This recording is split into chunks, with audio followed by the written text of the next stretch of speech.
about to knock out this front roof wash. And these roofs can be a little tricky sometimes, just because every roof is a little bit different in their temperament. So if you've got a roof that's been sitting in the sun a long time, then it could be oxidized. It could have some sun damage. And so you always want to start in a small area and just let them know that their roof may not be able to handle the cleaning. And we won't really be able to tell until we get into it, before we can say for sure or not. But this one is covered by a bunch of trees, so we should be good. I've already done the back sections and they turned out great. But yeah, so super dirty. We got all of our stuff pulled out.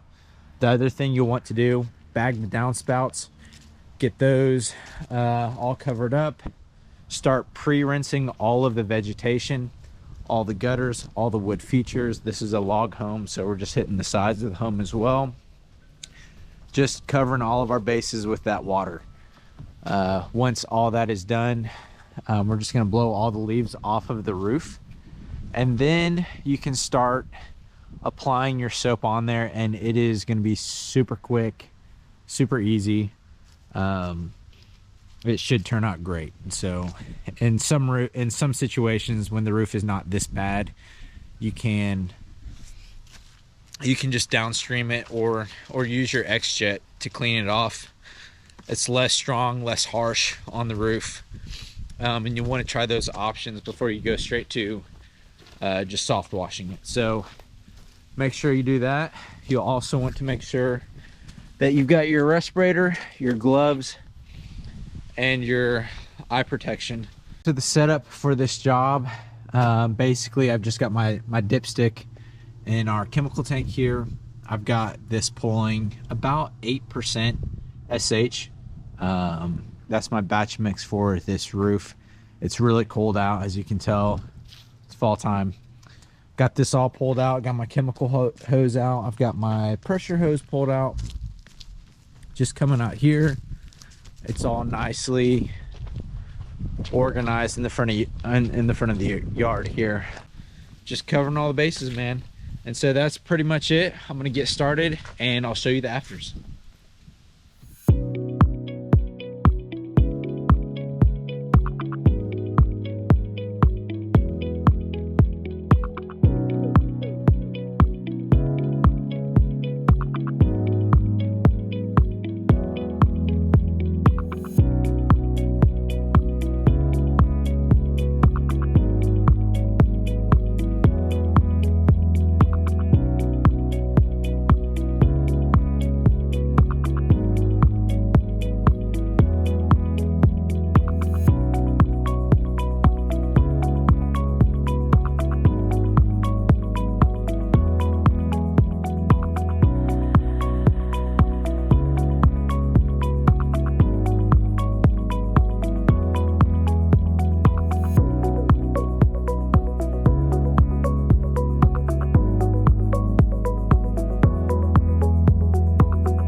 right, so now that we have this applied to this roof, it's probably going to take about 10 to 15 minutes to come totally clean. As you can see on that section over there, it's really starting to clean up a lot more. I sprayed that first. This section may even take 2 applications, but we'll see. So far it's looking great though. It's just really cold, so it's taking a while. If this were in 60-degree weather, 70-degree weather and up, it'll probably take only a couple minutes. And then you want to make sure that it doesn't dry on this roof, but it's probably 37 degrees right now, and so that's not an issue that we're necessarily concerned with. But yeah, so you just want to make sure that it doesn't dry, and make sure you give it a long enough dwell time before you decide to do a second application. All right, so here's the after of the cleaning. As you can tell, it looks so much better. This did require quite a bit of rinsing, just because of the growth. But yeah, I mean, everything just turned out super great. I'm about to call the customer out to take a look at it, but I'm sure that he's gonna be thrilled. And that, my friends, is how you wash a metal roof.